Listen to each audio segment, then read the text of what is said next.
Hey guys, Muncheez here, and today we're going to talk about the Gate 4 of Brel, the new and improved Gate 4 of Brel. So in hard and normal, they share a lot of similarities, but I'll go through the differences. So before you go in, just make sure you always bring time stops, and if your stagger is strong, feel free to bring dark grenades so you can help with the damage because there's a huge gap in when she phases from 188 to 112. And likewise from 112 all the way down to 32. So if you have dark grenades, it helps with those two large gaps of HP if your group's damage isn't as high and overgeared as some of the groups are. The last slot is optional. Sprinter's robes are great. I used to bring them all the time when I was still kind of like learning the fight and getting used to the patterns. But you always want to bring time stops, and darks and whirlwinds are your best friend here. Whirlwinds are good for classes that have like really slow stagger or really bad stagger if you have to go inside during the Shandi phase. The biggest difference between normal and hard is the Meteor phase, and hard mode has the hidden phase. But other than the Meteor phase, everything is pretty much the same, and the hidden phase is only in hard mode, so you don't have to worry about it if you're doing normal mode. Get as comfortable as you can with the reverse controls in the first shapes. It's actually like one of the first mechanics you get, so you'll get to practice this plenty as you're learning the raid. And it's always the same pattern. So I actually have a video made for this mechanic specifically, so I'll leave a link to it in the description below. But the controls are always the same. It's going to be reversed controls first, and then normal, and then they're going to be reversed again. But this mechanic is very, very simple, and a lot of people usually don't have an issue learning this. As far as side reels go, depending on your damage, usually this has been really hard for me to make as a video because a lot of my characters are really strong for Brel right now. So if you're lacking damage, you're going to have more side reel usage. For example, when I do Brelshaza now on Gate 4, I only use Shandi and Inanna, and that's pretty much it. And then Azina is at the end if she's not already dead. So if your damage is at item level, let's say you're doing this in an item level group, there are places where you can throw in an Azina and you will have side reel up when you need it. A good example is after the Shandi phase, you can still use Azina to help get her down to 32, where usually you want to have Inanna up for the second shapes because it just makes it way easier. There's also no more DPS holding or having to manage blue tiles and break things in a certain order anymore. So pretty much every group that I've run with normal and hard, you just full send the boss with as much damage as you can, avoid dying, and just spread the blue meteors out without breaking any tiles. And if you do have to break a tile with a blue meteor, just make sure it is either 11, 1, 5, or 7. You never want to break any of the corners with a blue meteor. So I'm going to start the fight from the 188 Meteor phase, so let's get into that. So excuse the quality, I had to pull this off of my stream footage, so it only goes up to 1080 there. But pretty much when you walk in, she's a baby, she doesn't do any follow-ups yet. And this move here, where she's about to do the glass shatter, she's going to put these two knockback cones that are tracking at the start. When you get these, don't freak out. Just kind of wiggle your character around and then wait for it to stop. And when it stops, you have plenty of time to get back into the safe zone, which is the shadowed zone. So in normal, you're going to not have to deal with these follow-up circles. In hard, as you can see under my feet, there's this giant yellow circle. Do not get hit by these. These hurt. So in hard mode, she enters shapes a little earlier, like at around like 225-ish. They switched it in here to where the tornadoes come after the first shape. So if you're waiting for tornadoes in hard mode, it doesn't happen. So the first shapes, now this is important, the first shapes, there's no side reel for this. So the controls are always the same. As you can see under my feet, there's a bunch of swirls. This means your character is confused, meaning all your controls are backwards. So generally speaking, when you're doing this, take a note of your shape. As you can see here, we have the Venn diagram. So we are taking note that we got the Venn diagram. Now there's a safe spot you can stand here. As you can see, I'm standing right next to this untargetable NPC. So if you stand in this spot, you're pretty much safe from everything. And what I like to use are these double line markings in the center tile. If you stand just to the left of them, you'll be safe. So the goal of this mechanic is to stand in the safe zones for the 3 safe spots. So if you have, for example, right here, the whole map will light up. The safe tiles are the blank ones. So you use the tile numberings, and we'll go over that in a little bit. This is going to be 11. So the first number that I'm going to type into my chat is, you put in the shape that you have, Ven, and then we had 11 first. The next one that we have here is 1. So far we have Ven as the shape, and then 11 and 1. Now, when you're doing this, after every explosion that happens while you're in the safe zone, you want to quickly make your way back to the middle. And as you can see, I got the confusion debuff again, so my controls are reversed. So the first time she does the shapes, it's always going to be reversed. The first explosion, normal controls the second explosion, and reverse on the third control on the third explosion, excuse me. So as you can see, we got 11, 1, 0. So we typed out in chat Venn diagram 11, 1, 0. And you can shorten it as much as you want, just VEN, whatever, or like double circle, whatever you want to put, as long as they know when they get the Venn diagram, it'll be 11, 1, 0 as the safe zones. Now, to view which shape she picks, you have to be in front of her. So we'll enter full speed again. Now, to see it, as you can see, I stand on the square briefly. So that square that's in front of her. As you can see, the little square, if you walk over it while it's there, it'll show you what shape she picks. So she picks circle for us. So my face is in the way, unfortunately. So she picked circle. So someone would have typed circle, and then the first spot would have been 5. The second spot, as you can see here, is 0. And then the third spot is going to be 11. So they had typed it out in chat, so we all know.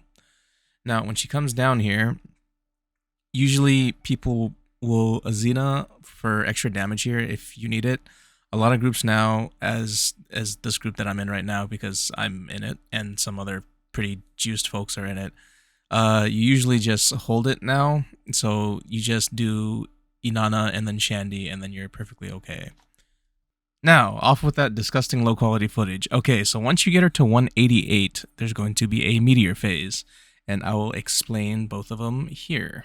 So, for the 188 meteor phase in normal, everyone's going to run to 12. And if you get the 8th meteor, it is a very, very tight window. So make sure you are in the middle of the tile that you are about to break. And as soon as that meteor starts falling, you want to book it as fast as you can to the center. So it'll always start with 1 being the gold meteor, and you're going to want to count as the meteors are falling. So it's going to be 1, 2, 3. You guys are going to stand at 12. 4, 5, and 6 can be at 11. And then 7 and 8 are going to be at 1. 6 can also run to 1 if for some reason they have to go into that direction. Maybe it's closer or whatever. But for the most part, it's 1, 2, 3 at 12, 4, 5, 6 at 11, and 7, 8 at 1. Now for hard mode, everyone is going to run to the 6 o'clock position. 1 is going to be all the way down at the corner for 6, and then 2 can share a tile with them. Or they can go to 5, it doesn't matter. But for the most part, 3, 4, 5, 6, you will rotate across the map in a clockwise position, and 7 and 8 share a tile on tile number 1. It's also important to note that the number 3 meteor here is a very tight window. So as soon as that meteor drops, make sure you get as far into 0 as you can. Alright, so one attack that I want to point out before we get into the actual meteor mechanic scene here is this tornadoes. Anytime she does this tornado phase, she's going to put a debuff on you. When you get this debuff, make sure to not get hit by the tornadoes. If you're in an item level party group where the DPS is not that quick, you're going to have to keep the debuff to destroy a black hole that spawns on the map. Because if you don't destroy it in hard mode, it's going to cause a really, really bad time. You can deal with it, and if everyone gets hit and nobody kills the black hole, it's just kind of a mess, and it's best just to do your best to avoid it, kill the black hole, move on. So, once she does the meteor phase, she'll spawn starting from the gold meteor, which is 1, 2, 3, 4, 5, 6, 7, 8. This is the hard mode version. So if you're doing normal, it's going to be like the diagram that I had depicted earlier for normal. Now, your whole goal is to stay alive until this next mechanic. Alright, so we can get rid of the stream quality footage now because it's only in 1080, so hopefully this is much easier to see. The next mechanic is the Shandi mechanic at 112. So basically there's a safe spot that most people utilize, and it is right where we're at. And what I like to use as a marker is the same double lines as I used earlier, except you're just a little to the left of them this time as well. There's going to be 2 pie explosions, and then the ring is going to flash blue. That's when you spacebar out. Now for this, you pop Shandi after her hand hits the floor, and you should be good to go. And this is a 3x or 3x plus 1 positions. If you have tiles broken, so say you're 12 o'clock and your tile is busted, just go ahead and share a tile with someone. There's plenty of light orbs to go around when this mechanic happens because of Shandi, so just share a tile with someone. And try your best to stay out of the black balls, because if you hit these before it's time to go in, you kind of just killed somebody or yourself. So to put in a nutshell how this mechanic works, party 1 is 3x, party 2 is 3x plus 1 for the tile positions. There will be 4 tiles with black orbs, 4 players will be inside. If you have tiles broken, until those tiles spawn, there won't be any phantoms on those locations until they spawn. So as you can see, the ball starts jiggling. That is when you want to stand on the ball if you have a ball on your tile. So if you have a ball on your tile, you're going to be outside scouting for phantoms. Now, I have a separate video. I'll leave it in the description below. I'll leave a link to that video if you're inside on what to do inside the Shandi mechanic. Now, if you're outside, the most important thing is to touch your phantom. So if you're scouting, generally it's in a clockwise position, but if you have a different setup to where you can't, as you can see, I run straight across to the other side. We do have tiles broken, so just make sure you cover as many tiles as you can, and you kind of have to watch your teammates and see what direction they're going in as well. But the most important thing here is keep her in the middle as best as you can, because she does some crazy things here. This is generally where people die. The most dangerous thing she can do is if you're trying to get ready to go scout, say you're standing kind of close to the edge, if she casts a wave and she's out of your camera, she'll just straight up knock you out unless you were expecting it or something. But do your best if you're outside, stay around her, close to her, and keep her in the middle and just avoid the edges unless you're trying to go and scout. So after the first round of phantoms, where everyone's kind of like in a weird position, the second round is going to come up shortly after. And as you can see, we kind of spread out. Our tiles have respawned, so now we have to cover all of the 8 tiles that we have to cover, because there's nothing in the middle. So there's only 8 tiles you have to scout. So each person ideally scouts 2 tiles outside if you have 4 people up.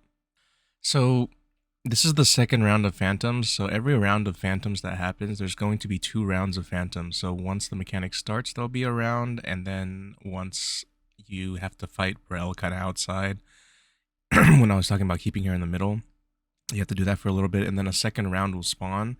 You're looking for 2 phantoms every round. So we have 1 here, and we also have another one here at 7, but I think they're in Discord or something, so they didn't ping. And there's also only 3 people inside because we had a disconnect during this, and we just decided to do it with 7 people. This is probably the most hectic mechanic in here because there's so many different perspectives and views and things that can happen during this. So this is one of those things that you have to just do it a bunch of times until you're absolutely comfortable with it. I'm talking about, I don't know, probably like hundreds of times.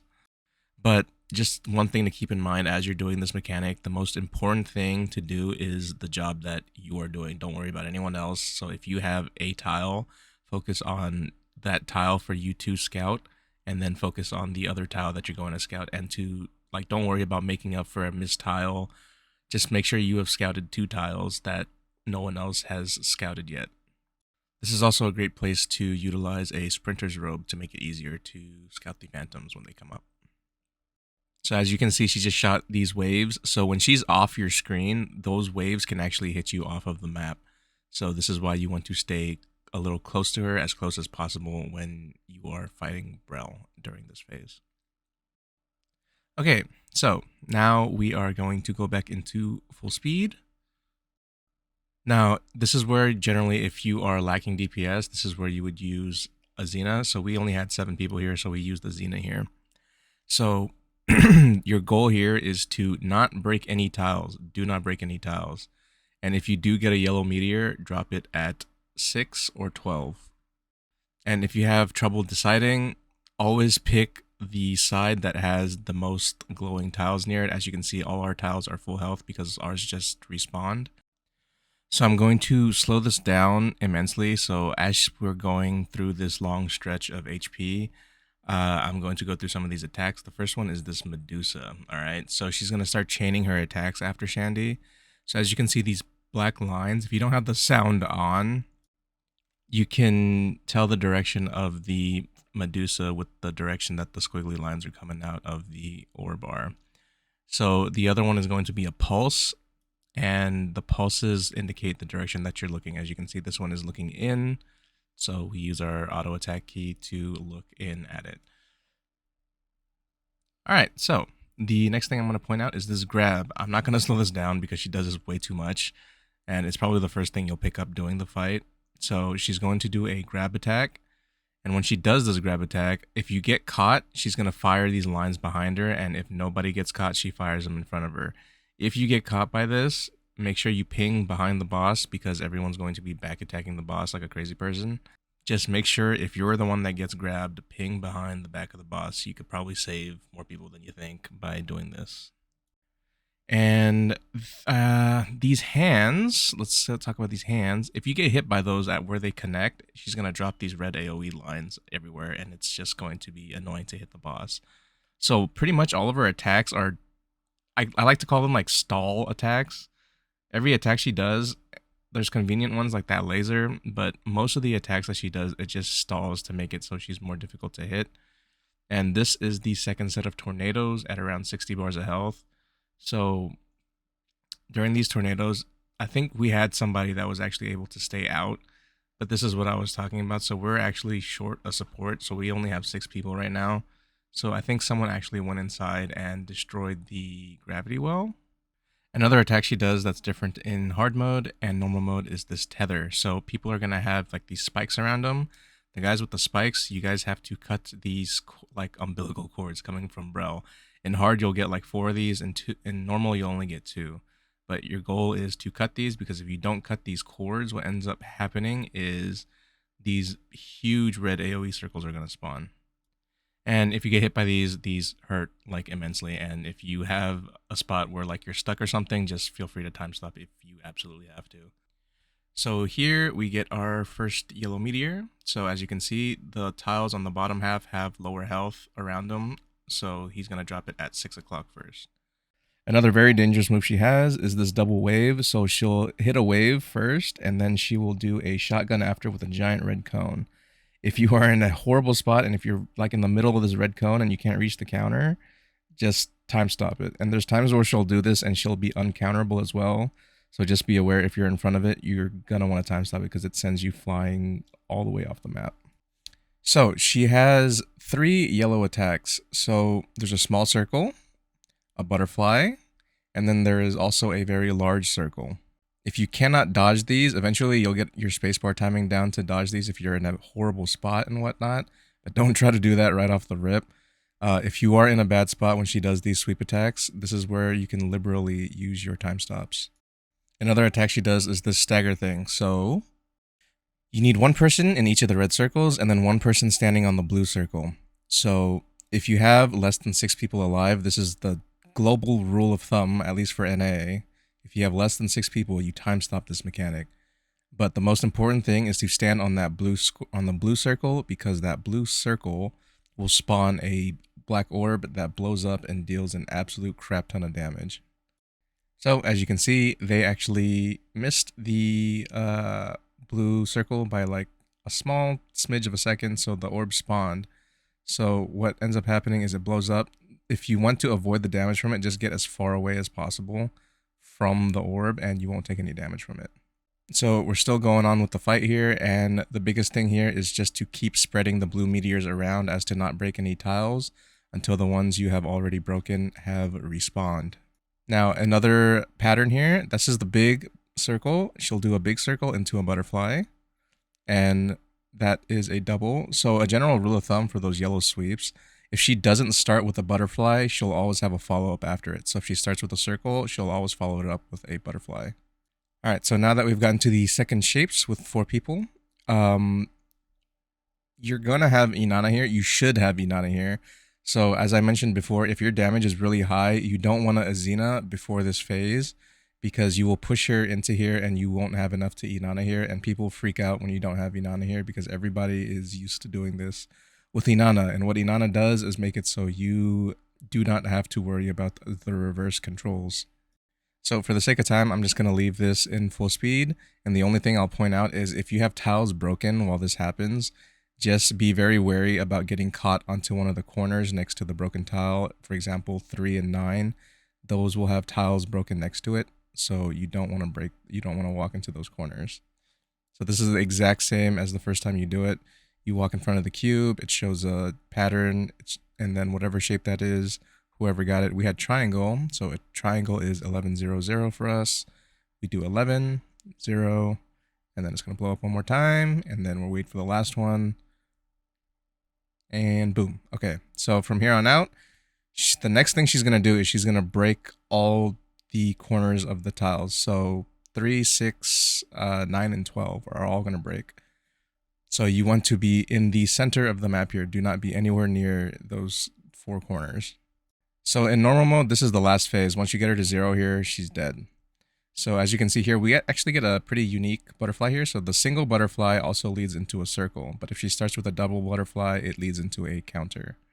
Also, if you get a blue meteor here, don't freak out. It doesn't matter how many tiles break anymore. So the next thing I want to point out is she does the washing machine. I call it a freaking washing machine, but she spins twice. So after Shandi, she starts spinning twice around, and you do not want to get pushed by this because it might push you off the map. If you have moves with paralysis immune, you can actually paralysis immune through the beam, and you'll be a-okay. You'll take a lot of damage though, but it's better than dying. Alright, so hard mode enjoyers. The next phase is at times roughly 6, 7. You'll be entering the hidden phase. So the hidden phase for this is pretty kind of hectic sometimes, but it just takes some practice. It's not that bad. Your goal is to keep her in the middle and out of the cubbies. So what people generally do here is they will call out a number, a spot that they want to go to. So you want to cover 11, 1, 7, and 5. And what you're looking for is when the screen flashes blue, a meteor is going to spawn there, and you counterattack it if it's blue. If it's red, you do not touch that meteor, and you just want to stay the heck away from it. Do a danger ping, make sure nobody touches that meteor, because if you touch a red meteor here, you could possibly just ruin your whole clear attempt. So I'm going to point out one thing at a time here. So you get these meteors, I want to say 4 times. So we already had 1, and the second one should be coming up here. But as I said, the goal is to keep her in the middle because she does dangerous things like that. So if she does that in a cubby, it generally will kill somebody. So here's the second round here. So my meteor is coming out now. Do your best to dodge everything. You can dodge, dodge, dodge. The meteor comes out, counter. Now you want to face her, and you want to do everything in your power to stay facing her. And you can time stop if you have to. If you are in a very, very bad spot, like say she's in your cubby, just go ahead and time stop and hit the laser. The next thing I want to point out is during this, when these flashes come out, the very first flash will have 2. So as you can see someone ping there, that tile is going to have 2 meteors spawning there. So the very first blue flash will have 2 meteors at that tile. So we have another one at ours, and we do our best to dodge, and we just keep hitting her. Just keep hitting her with the lasers, right? And we had a Xena here. If you do have a Xena here, a lot of people like to actually utilize a Xena here to make it go faster. So now we're just waiting for the 4th set of meteors. So everything that I've spoken about till now, we put into play. So as you can see, first ping, 11 o'clock. That has 2 meteors, and we're going to wait for our meteor once again. So our meteor is blue here. And pretty much to hit her, I time stop just to make sure it hits her. And when these orbs spawn, just make sure you pick up 1 so you're immune to this explosion. You don't have to pick up more than 1. People just like to. But once she's out, and I die here. I was completely out of pots. But what ends up happening from here is there are there's gonna be she's gonna spawn a ball when she hits 0, so she's gonna have some health left, and you pretty much just get her to 0, which it's not much. She only has like 7 bars here. Okay, so as I was laying dead on the ground, they got the boss to 0, and pretty much there is a ball that spawns, and when you hit it, it's gonna spawn all these other little balls. You grab all of these little tiny ones, and it'll buff your damage to like an insane amount. You just nuke this ball, and then that's the end of the fight. You beat Brel hard. So at this point in the video, I just want to say thank you guys for watching, but this video was very, very, very difficult to make because this fight is just so like, it's pretty hectic, but it's not impossible, and it's actually pretty easy the more you do it. But don't be intimidated by it. Just get some practice in and just do it as much as you can every week as possible, because it's got good rewards and there's a chance at getting Brel cards, you know, side reel energy and everything like that. So it's worth doing in my opinion, and it's only every 2 weeks, so every 2-week period you do her once. And the reason that it seems so hectic is because she has so many attack patterns, and there's so many like unique situations that this boss can create that nothing can really, no matter like how many YouTube videos you watch or anything like that, it won't prepare you for the actual like having to react to what she's doing, other than just doing the fight yourself and experiencing it yourself normally. So what I'm going to do is I have a whole bunch of like Brel hard mode for this boss on this gate specifically, and any of them that I think are useful, and if you're struggling with any of these mechanics, I'll leave it in the description below so you can view them as separate videos. These other videos that I have are very short. They're very isolated for specific mechanics, and I go over them pretty thoroughly, so I'll go ahead and leave those down below. This video is extremely long, so if you watched it all the way through to this part, thank you very much. I appreciate you. And thank you guys for watching. If you guys have any questions, comments, concerns, or anything like that, feel free to leave it in the comments below. And I'll see you guys next time. Bye.